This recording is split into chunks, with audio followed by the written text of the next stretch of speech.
오늘 관리부 헌신예배 함께한 사랑하는 성도들에게도 주님 주시는 복이 넘치시기를 바랍니다. 예, 찬양 가사처럼 오늘 예배 끝나고 복을 많이 세워 가시기를 바랍니다. 오늘 본문으로 주님의 교회 되기라는 제목으로 말씀의 은혜를 나눕니다. 올여름 무지 더울 것 같은데 이렇게 무더운 더운 여름날 어떤 사람이 공사 현장을 지나가고 있었습니다. 땀 흘리면서 한참 일하고 있는 인부들에게 다가가서 지금 뭐하고 계신, 무슨 건물을 짓는 거예요? 그렇게 물으니까 몸을 모릅니까? 건물 짓는 거지. 그렇게 무뚝뚝하게 대답을 하더라는 거죠. 힘드네, 일하는데 뭘 물어보냐, 뭐 이런 얘기입니다. 그래서 다른 분한테 호기심이 많은 분이었나 봐요. 또 물어봅니다. 뭐 하는 겁니까? 그랬더니 힘들어 죽겠는데 방해하지 말라는 투로 다 먹고 살려고 하는 거 아닙니까? 돈 벌고 있죠? 이렇게 대답을 하더라는 거죠. 근데 그 옆에서 묵묵하게 또 이렇게 돌을 나르고 있는 인부에게 물었습니다. 이게 뭐 하는 거예요? 무슨 건물이에요? 진지하게 물어보니까 그 사람이 대답하기를 저는 지금 하나님의 집을 짓고 있습니다. 이렇게 대답을 하더라는 거죠. 뭐 하는 곳이었어요? 예배당 건축 현장이었던 거예요. 그런데 만일 오늘 우리가 예배하고 있는데 누군가 와서 지금 여기 뭐 하는 거예요? 그렇게 물어보면 여러분은 뭐라고 대답하시겠습니까? 옆에 있는 분한테 한번 물어보세요. 지금 뭐 하고 계시는 거예요? 이렇게 물어보세요. 뭐라고 대답하실 거예요? 사람들이 신앙생활하는 여러분들에게 아마 그렇게 질문할 때가 있을 겁니다. 때로는 이해가 안 된다는 표정으로 뭐 하는 거야? 아니면 무시하거나 도전하는 말투로 여기서 뭐 하는 겁니까? 이렇게 물을 때 우리도 그렇게 대답할 수 있었으면 좋겠습니다. 함께 대답해 볼까요? 주님의 교회를 세우고 있습니다. 네, 그렇죠. 우리가 하는 모든 일, 예배와 사역이 주님의 교회를 세우는 일입니다. 또 그 일에 중요한 역할을 담당하는 분들이 오늘 헌신하는 우리 관리부죠. 관리부장님 보고하시는 내용을 들으면서 이런 일이 교회에서 일어나고 있는 거 다 알고 계셨죠? 네, 솔직히 잘 모릅니다. 네, 그죠? 교회에서 무슨 일이 어떻게 일어나는지, 특히 관리부가 하는 일들은 눈에 이렇게 유심히 보지 않으면 잘 눈에 안 띄죠. 그리고 뭐 어린아이가 있어서 이렇게 잠옷실에 들어가 보시지 않으면 잠옷실의 전의 모습이 어땠는지, 지금은 어떻게 바뀌었는지 잘 알 수가 없습니다. 하지만 늘 매주 성도들이 교회 오실 때 쾌적하고 안전한 환경에서 예배 드릴 수 있도록 언제나 보이지 않는 손길로 늘 애쓰십니다. 감사하죠. 우리 관리부에 헌신이 있기 때문에 우리 제일교회가 또 건강하게 설 수 있는 줄 믿습니다. 그렇게 어떤 분들은 관리부, 이름이 관리부니까 관리부 사역이 그저 건물을 고치고 물건들을 관리하는 일로 생각할지 모르지만 오늘 우리가 함께 읽은 말씀은 여러분의 사역이 얼마나 거룩하고 중요한가라고 하는 것을 알려줍니다. 앞에 잠깐 나눈 이야기처럼 어떤 일꾼은 자신이 하는 일을 그저 눈에 보이는 건물을 세우는 것이라고 이야기하고, 누군가는 다 먹고 살자고 하는 일, 생계를 위해서라고 그렇게 이야기할 때, 누군가는 나는 하나님의 집을 짓고 있습니다 라고 대답하는 이가 있었다는 거죠. 이 자리에 함께한 여러분도 바로 이 하나님의 집을 짓는, 세우는 거룩한 사명을 감당하고 있는 줄 믿으시기를 바랍니다. 그렇게 생각하고 여러분들의 사역을 감당한다면 꼭 관리부가 아니시더라도 여러분들이 만지는, 여러분의 손길이 닿는 사역 하나하나가 그저 눈에 보이는 예배당 건물을 넘어서 보이지 않는 주님의 교회를 온전히 세우는데 사용되고 있는 줄 믿습니다. 오늘 말씀을 통해서 우리가 함께 그렇게 세워가야 될 주님의 교회가 어떤 모습인지 깨닫고, 또 우리의 헌신이 얼마나 영광스러운 부르심인가 다시 한번 확인하는 은혜의 시간이 되시기를 간절히 축원합니다. 우리가 그렇게 사역을 감당하고 쓰임받기까지 사실은 오래전부터 하나님께서 다 계획을 가지고 여기까지 인도해 주신 줄 믿습니다. 우리가 구원의 계획에 대해서 먼저 이야기할 수 있겠죠. 위대한 구원의 계획 속에 하나님께서 세상을 지으시고 또 예수 그리스도를 이 땅에 보내시기까지 주님의 십자가 죽으심과 부활하심으로 우리가 구원을 얻게 된 이 모든 것이 하나님의 놀라우신 구원의 계획 속에 있었다라는 것을 우리가 잘 알고 있습니다. 그렇게 예수님께서 십자가에 죽으시고 다 이루셨다 하셨으니까 그러면 이제 끝난 걸까요? 그러면 이야기가 다 끝나고 행복하게 해피엔딩으로 끝났습니까? 그걸로 충분할까요? 그런데 위대한 창조자이고 구원자이신 하나님은 이미 예수 그리스도의 공생애 때에 그 구원의 이야기에 마치 속편처럼 또 다른 이야기를 예고하고 계셨는데 그게 바로 교회라고 하는 이야기입니다. 우리가 잘 아는 마태복음 16장 말씀이죠. 18절에서 19절 이어지는 말씀에 가이사랴 빌립보에서 예수님께서 제자들에게 너희는 나를 누구라고 하느냐라고 했을 때 베드로가 이렇게 대답하죠. 주는 그리스도시요 살아계신 하나님의 아들이십니다 라는 말씀에 이어서 예수님이 이렇게 말씀하셨어요. 내가 내게 이르노니 너는 베드로라 내가 이 반석 위에 내 교회를 세우리니 음부의 권세가 이기지 못하리라. 내가 천국 열쇠를 내게 주리니 내가 땅에서 무엇이든지 매면 하늘에서도 매일 것이요 내가 땅에서 무엇이든지 풀면 하늘에서도 풀리리라 하시고. 아멘. 이 복음서에 처음 교회라고 하는 말이 여기에 나오죠. 예수님께서 제자들에게 하신 말씀 가운데 내 교회를 세우시겠다 그렇게 말씀하셨습니다. 그리고서 그래서 교회는 주님의 교회가 되는 것이고 그 교회에 땅에서 매면 하늘에서도 매이고 땅에서 풀면 하늘에서 풀린다라고 하는, 우리가 흔히 천국 열쇠라는 표현을 하는데 교회에 바로 주님께서 천국 열쇠를 주시겠다 하셨습니다. 주님의 교회를 통해서 하나님이 계획하신 구원의 역사를 이어가고 구원을 확장해가는 것을 주님께서 말씀해 주시는, 그렇다면 그런 주님의 교회를 우리가 어떻게 세우면 될까라고 하는 겁니다. 오늘 읽은 에베소서 말씀의 중심 주제 중에 하나가 바로 교회입니다. 사도 바울의 이방 선교지의 중심이었다라고, 우리가 낮에도 에베소가 이방 우상이 가득한 곳이었지만 그곳에 하나님께서는 사도 바울을 통해서 이방 선교였던 중심 전초기지 같은 그런 에베소 교회를 세우셨습니다. 그리고 나중에 그곳에서 디모데가 사역을 하기도 하고요.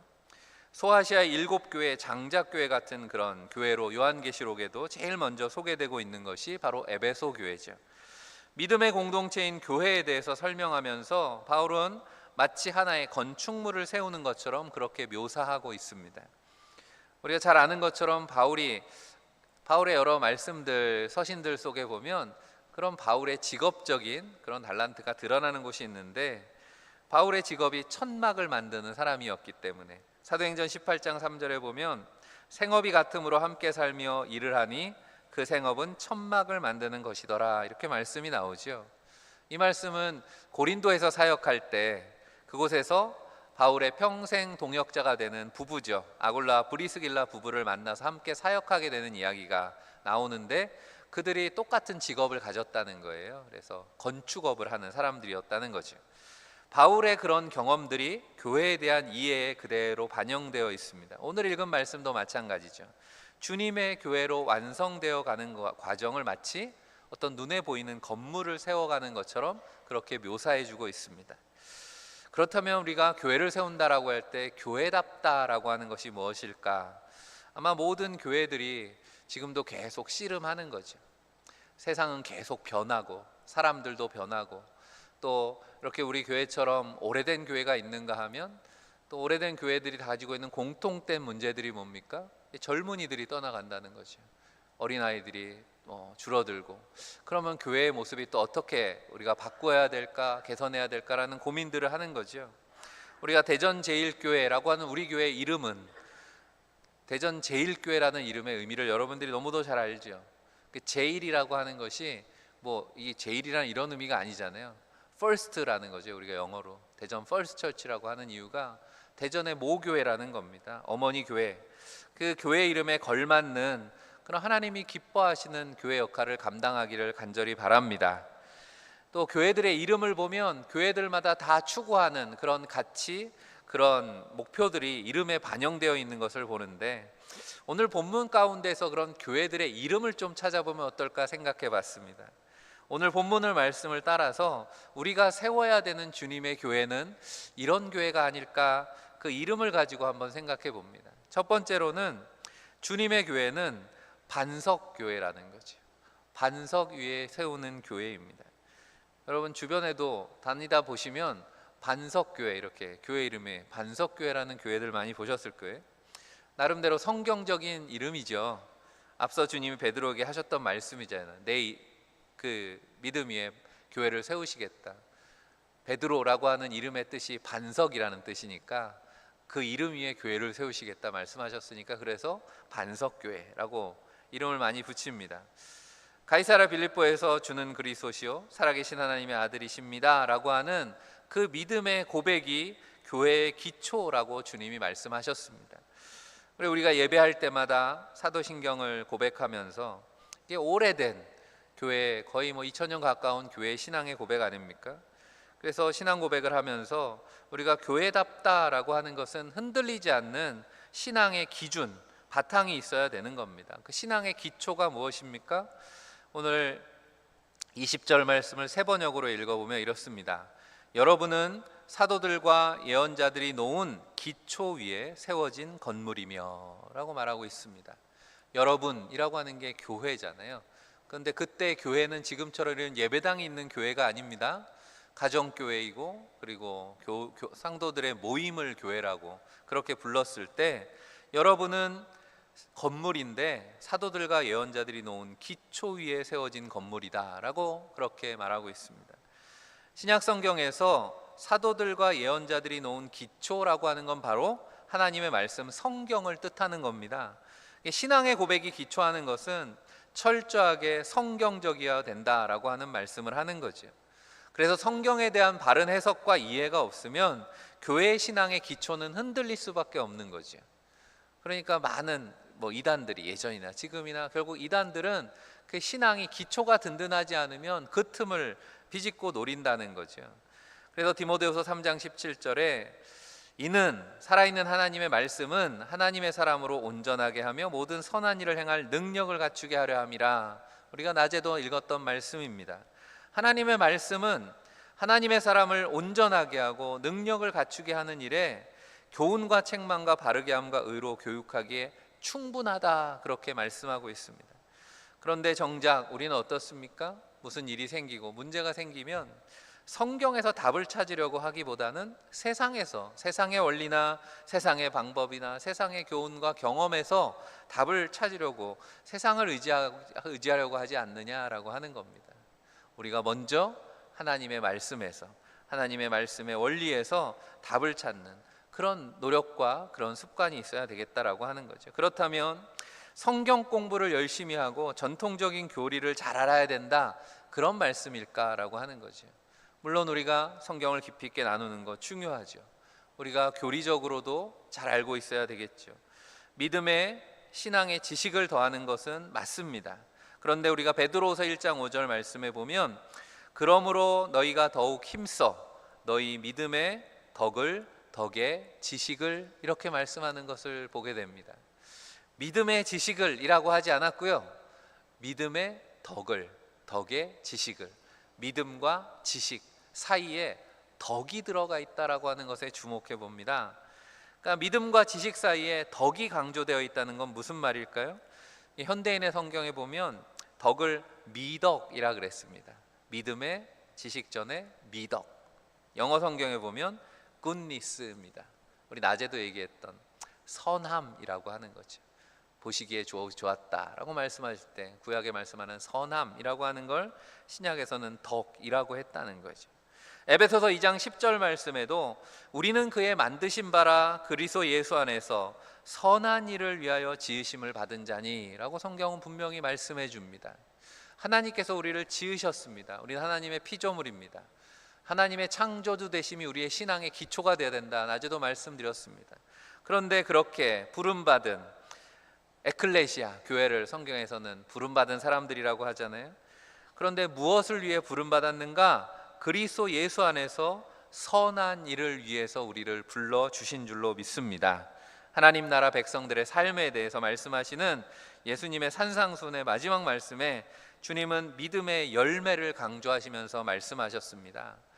마태복음 7장 21절이죠. 나더러 주여 주여 하는 자마다 다 천국에 들어갈 것이 아니요 다만 하늘에 계신 내 아버지의 뜻대로 행하는 자라야 들어가리라. 이어지는 말씀에서 24절 이후에도 그러므로 누구든지 나의 이 말을 듣고 행하는 자는 그 집을 반석 위에 지은 지혜로운 사람 같으리니 비가 내리고 창수가 나고 바람이 불어 그 집에 부딪히되 무너지지 아니하니 이는 주추를 반석 위에 놓은 까닭이요. 아멘. 반석 위에 세워지는 교회라고 하는 것을 주님은 뭐라고 말씀하시는 거예요? 주님의 말씀을 듣고 행하는 것, 그리고 아버지의 뜻대로 바로 하나님이 선하신 것처럼 하나님의 선하심을 닮아서 우리의 삶의 신앙 위에 덕을 세우는 일, 선한 일을 감당해 가는 것, 그것을 바로 반석 위에 교회를 세우는 것이다, 이렇게 말씀해 주셨다는 거죠. 반석 위에 서는 교회란 성경이 말씀하는 하나님의 뜻을 믿고 실천하는, 그래서 세상에 선한 영향력을 미치는 교회가 되는 것입니다. 우리 제1교회가 말씀의 열매 맺는 교회다운 교회 되기를, 그렇게 세워지는 반석 위의 교회 되기를 주님의 이름으로 간절히 축원합니다. 두 번째로 본문에서 발견하게 되는 또 다른 교회의 이름은 모퉁이돌 교회입니다. 모퉁이돌 교회라는 교회 이름도 많죠. 그것도 오늘 말씀에 기초하고 있는 거죠. 20절에 예수님께서 친히 모퉁이돌이 되셨다, 이렇게 말씀합니다. 모퉁이돌이 되시는 주님 안에서 서로 연결되어서 성전이 되어간다 말씀합니다. 그 당시에 이제 돌을 쌓아서 건물을 짓던 당시에 네모난 모양의 모퉁이돌 하나가 이제 놓여지게 되면 그 돌을 기준으로 기준점을 잡고 교회를 건물을 세우는 거니까 모퉁이돌이라고 하는 거죠. 에베소서 1장 23절에는 교회의 정의를 이렇게 말씀하고 있습니다. 같이 한번 읽어보겠습니다. 교회는 그의 몸이니 만물 안에서 만물을 충만하게 하시는 이의 충만함이니라. 아멘. 우리가 교회를 성전이라고 부르는 이유죠. 교회가 그리스도의 몸이기 때문에 그렇습니다. 그러니까 성도들이 모여 있어 성전이 아니고 교회가 그리스도의 몸이기 때문에, 그리스도가 거룩하시기 때문에 그리스도의 몸인 교회도 거룩한 것입니다. 그러니까 저와 여러분을 성도라고 부르는 이유는 예수 그리스도의 몸이기 때문에 거룩하다라고 하는 거죠. 그런데 오늘 본문을 다시 읽어봅니다. 21절에 그의 안에서 건물마다 서로 연결하여 주 안에서 성전이 되어 가고 라고 말씀하고 있습니다. 바로 예수 그리스도가, 그리스도의 몸이 교회니까 예수 그리스도가 교회의 모델이라는 거죠. 그런데 교회를 향한 하나님의 꿈은 그리스도를 모델로 해서 더 큰 그리스도를 만들어가는 것이 주님의 계획이라고 하는 거죠. 그리스도 안에서 연결하여서 성전이 되어간다라고 하는 거죠. 그리고 성전이 되어간다라는 말은 뭐겠습니까? 완료가 아니라는 거예요. 진행형이죠. 완성되어 가는 것이다 라는 말씀에 주목해 봅니다. 예수 그리스도가 모퉁이돌이다라고 하는 말씀은 예수 그리스도가 교회의 중심, 교회의 심장이라는 말과 같죠. 빌립보서에서 바울이 내가 예수 그리스도의 심장으로 여러분들을 얼마나 사랑하는지 그런 표현을 하잖아요. 그러니까 모퉁이돌 교회는 다른 이름으로 하면 예수님이 어디 귀퉁이에 있다 이런 의미가 아니라는 거죠. 모퉁이가 중심, 그 건물의 기초 중심이기 때문에 모퉁이돌 교회를 다른 이름으로 바꾸면 이런 교회 이름도 있어요. 예수 중심 교회. 다 같은 의미라고 하는 겁니다. 그리스도가, 우리가 교회가 그리스도의 몸이고 주님이 중심이라고 말하고 있으면서 정작 교회가 사람이 중심이 될 때가 얼마나 많습니까? 말로만 예수 중심 이렇게 말하고 주님을, 교회의 모퉁이를 귀퉁이로 바꿔서 그렇게 주님이 교회에서 소외되어서는 안 되겠다라고 하는 거죠. 예수 그리스도가 중심이 된다는 건 어떤 의미입니까? 우리가 하는 모든 일이, 모든 사역이 그리스도를 닮은, 우리의 섬김도, 우리의 겸손도, 헌신도 그리스도를 닮은, 그것이 교회를 움직이는 힘이 되어야 되겠습니다. 그래서 고아와 과부, 나그네를 사랑하시는 하나님, 병든 자와 죄인들을 찾아 낮아지셨던 주님의 사랑이 교회의 심장이 되어야 된다라고 하는 말씀입니다. 제가 뭐 시를 많이 알지 못합니다. 그러다 보니까 전에 읽었던 시 또 읽어드릴 때도 많은데, 제가 교회를 그리스도의 몸이라고 할 때 이 그리스도의 몸인 교회를 설명하는데 너무 좋은 시가 있어서 이 시를 전에도 한번 말씀을 드린 것 같아요. 정세훈이라는 시인이 쓴 몸의 중심이라고 하는 시입니다. 들어보셨어도 한번 다시 이렇게 오늘 말씀을 생각하면서 읽어봅니다. 몸의 중심으로 마음이 간다. 아프지 말라고 어루만진다. 몸의 중심은 생각하는 뇌가 아니다. 숨 쉬는 폐가 아니다. 피 끓는 심장이 아니다. 아픈 곳, 어루만져 주지 않으면 안 되는 상처난 곳, 그곳으로 온몸이 움직인다. 낮에도 시인은 혁명의 눈을 가진 사람이라는 그런 표현을 드렸습니다. 그렇죠. 몸의 중심이 어디일까? 한번 여러분들이 누군가의 질문을 하면 몸의 중심은 심장이 중심 아니야? 아니면 숨을 쉬어야 되니까 폐가 중심이 아니야? 또 요즘 이제 현대의학, 이제 뇌과학이 발달하니까 결국 몸을 움직이는 건 다 뇌의 기능이니까 뇌가 우리 몸의 중심 아니야? 이렇게 생각할 수 있지만 시인이 볼 때는 뭐라는 거예요? 우리 몸의 관심이 다 어디로 집중돼요? 아픈 곳으로 간다는 거지. 아픈 곳이 그래서 몸의 중심이다 라고 그렇게 고백하는, 몸의 중심은 아픈 곳입니다. 그 이야기는 아픈 곳에 집중할 때 건강한 몸이 회복되기 때문에 그렇습니다. 그리스도를 닮은 사랑으로 주변에 소외되고 연약하고 또 죄로 물든 세상에 관심을 기울일 때 비로소 거룩하고 온전한 주님의 몸을 세우게 되는 것과 같습니다. 우리는 팔이 안으로 굽는다는 말을 합니다. 그러니까 자기 중심에 빠지기 쉬운 것이 육신을 가진 우리의 한계입니다. 그러다 보면 내가 기준이 됩니다. 하지만 117년 우리 교회 역사의 중심에는 언제나 그리스도가 계셨음을 잊어서는 안 됩니다. 그리스도의 구원의 역사가 우리 교회의 역사를 이끌고 온 것입니다. 주님의 마음과 시선으로 우리를 돌아보기를 원하십니다. 우리가 드리는 예배, 선교, 교육, 봉사, 또 오늘 관리의 모든 사역이 그 중심이 예수 그리스도입니다. 예수 그리스도가 모퉁이 돌이시다라는 말씀은 모든 것이 예수 그리스도로부터 시작한다라는 의미도 됩니다. 그리스도가 구원의 시작이고 교회의 시작입니다. 그리스도의 피로 사신 교회이고 교회의 십자가를 거는 이유입니다. 우리가 날마다 십자가를 바라보며 예배하는 이유 무엇입니까? 십자가를 바라볼 때마다 주님이 우리의 시작입니다. 주님 때문에 우리가 여기에 있습니다. 그런 그리스도의 십자가의 은혜를 잃어버릴 때 교회는 정체성을 잃어버리게 되는 겁니다. 그리스도인은 십자가가 기준이 되는 사람입니다. 그게 예수 중심인 교회, 모퉁이돌 교회인 줄로 믿습니다. 끝으로 주님의 교회는 함께하는 교회입니다. 반복되는 표현이 있죠. 특히 이제 바울 서신에 반복되는 말씀 중에 그리스도 예수 안에서라는 말씀이 나옵니다. 그리스도 예수 안에서라는 말씀과 더불어서 오늘 우리가 또 주목해 보게 되는 표현은 성령 안에서라고 하는 거죠. 22절에 나오죠. 너희도 성령 안에서 하나님이 거하실 처소가 되기 위하여 그리스도 예수 안에서 함께 지어져 가느니라. 성령은 교회의 영입니다. 우리가 성령 강림절이 교회의 시작이라 그랬잖아요. 구원받은 성도들에게 성령을 통해서 은사를 주시는 이유도 우리가 오늘 읽지 않았지만 에베소 4장 12절 말씀, 자주 읽는 말씀입니다. 같이 읽어볼까요? 이는 성도를 온전하게 하여 봉사의 일을 하게 하며 그리스도의 몸을 세우려 하심이라. 아멘.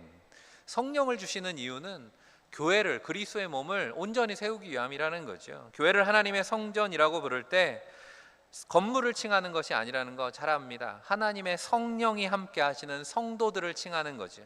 그래서 고린도서 3장 16절에 너희는 너희가 하나님의 성전인 것과 하나님의 성령이 너희 안에 계시는 것을 알지 못하느냐라고 말씀합니다.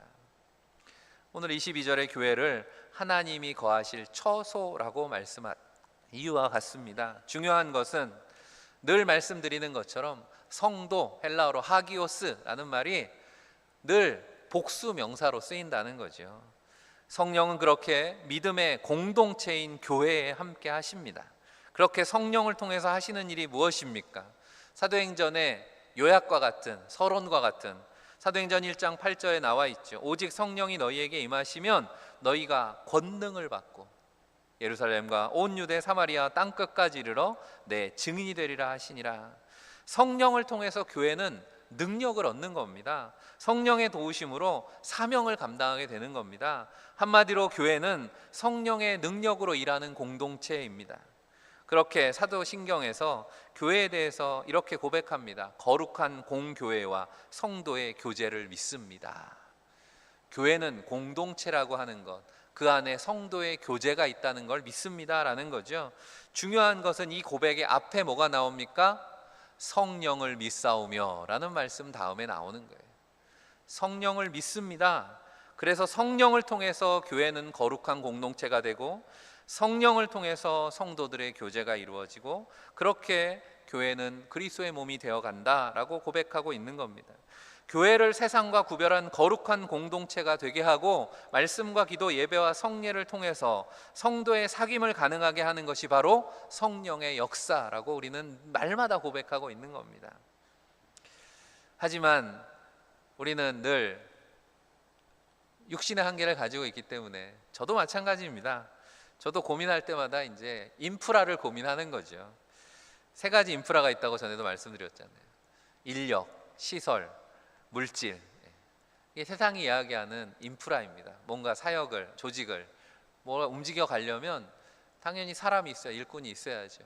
그리고 뭐 건물이든 뭐든 시설이 있어야죠. 그리고 자원이 있어야죠. 그런데 물론 다 필요합니다. 우리가 그것을 위해서 기도해야 되고 노력해야 되는 것도 맞습니다. 하지만 교회는, 성령의 공동체는 언제나 잊지 말아야 되는 것이 있습니다. 우리는 능력 주시는 자 안에서 모든 것을 하는 줄 믿습니다. 성령의 능력 안에서 감당하는 거죠. 그렇다면 사람이, 물질이 앞서는 것은 교회가 아닙니다. 교회는 성령으로 일하는 공동체입니다. 21절에 마찬가지로 함께 지어져 간다, 완성이 아닌 진행형으로 표현하는 겁니다. 교회는 비전과 계획이 있습니다. 하지만 먼저 성령의 도우심과 인도하심을 의지해야 되는 겁니다. 어떻게 하라는 겁니까? 먼저 기도해야 된다라고 하는 겁니다. 시작도 기도, 마지막도 기도입니다. 우리가 이번 주 다락방 기도회를 우리 여름 사역을 위한 교사들을 위해서 함께 기도하는 시간이라 그랬잖아요. 여름 사역을 위해서도 먼저 기도하는 겁니다. 기도할 때 하나님께서 성령을 통해서 역사하시는 줄로 믿습니다. 교회가 함께 기도할 때 하나님이 일하기 시작하신다라고 하는 겁니다. 물론 인간적인 표현입니다. 교회가 기도하면 하나님이 일하시고 기도 안 하면 일 안 하시는가, 그런 의미가 아니잖아요. 하나님께서는 우리가 하나님 안에서 기도함으로 하나 되기를 원하시고 우리를 통해서 일하기를 원하신다라는 걸 그렇게 표현하는 거죠. 약속하신 성령을 기다리며 교회가 함께 기도할 때 초대교회 부흥의 역사가 일어났습니다. 사도행전 2장에 기록한 성령 충만한 초대교회 모습을 살펴보면 온 교회가 한 몸처럼 움직이는 것을 봅니다. 함께하는 교회, 단순히 그냥 같이 있다라는 그런 의미가 아니라는 거죠. 그러니까 이렇게 같이 모여 있는다, 단지 그런 의미가 아니라 한 몸으로 연합하는 것입니다. 초대교회 모습을 보면 어때요? 네 것이 내 것이고 내 것이 네 것이고, 이게 뭐와 똑같습니까? 우리가 뭐 요즘에는 이제 셀이라는 표현을 많이 쓰는데 영어로, 그러니까 초대교회부터 시작된 거죠. 셀 사역이라고 하는 게요. 셀이라는 게 세포라는 의미잖아요. 세포는 같은 생명을 유지하죠. 그 안에 있는 자원들을 함께 공유하고 또 이 세포와 저 세포가 가까이 있는 세포 간에 서로 필요한 물질들을 주고받고 하면서 그렇게 생존해 나가는 거죠. 교회가 유기적인 공동체라는 표현을 할 때 그런 의미를 담고 있는 겁니다. 한 몸이 되어서 움직이기 때문에. 생명이 있는 유기체는 어떻습니까? 세포가 혼자 존재하지 않잖아요. 세포가 조직이 되고 그 조직이 기관이 되고 몸이 되어서 그렇게 하나의 생명을 이루는 것입니다. 서로 연결되고 연락합니다. 세포 하나가 아프면 온몸이 다 아픈 겁니다. 그 안에 나눔이 있고 섬김이 있고 사귐이 있습니다. 관심과 사랑이 그 안에 생명이 되어 흘러가는, 그것이 바로 생명 공동체라고 하는 거죠. 사랑하는 성도 여러분, 우리 대전 제1교회가 그런 교회가 되기를 원합니다. 그렇게 주님의 교회로, 반석 위에 서는 교회, 예수 중심 교회, 연합하여 살아있는 교회로 하나님께 영광 돌리는 믿음의 공동체가 되기를 주님의 이름으로 간절히 축원합니다. 기도하겠습니다. 우리 영목 장로님, 성화원 장로님, 민경충 권사님 감사함을 드렸습니다. 살아서 역사하시는 하나님, 우리 안에 베푸시는 구원의 놀라운 은혜에 감사합니다. 오늘 관리부 가족들이 주님 앞에 나와 헌신할 수 있도록 인도해 주심을 감사합니다. 죽을 수밖에 없는 죄인들을 살리셔서 하나님의 자녀로 그리스도의 몸으로 불러주심을 믿고 감사합니다. 부르심에 합당한 거룩한 믿음의 공동체로 함께 설 수 있도록 인도하여 주옵소서. 세상에서 소금과 빛으로 선한 영향력을 나타내는 교회 되기를 원합니다.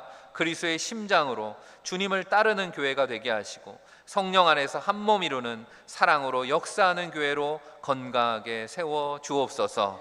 우리 대전 제일교회 머리가 되시는 우리 구주 예수 그리스도 이름 받들어 간절히 기도하옵나이다. 아멘.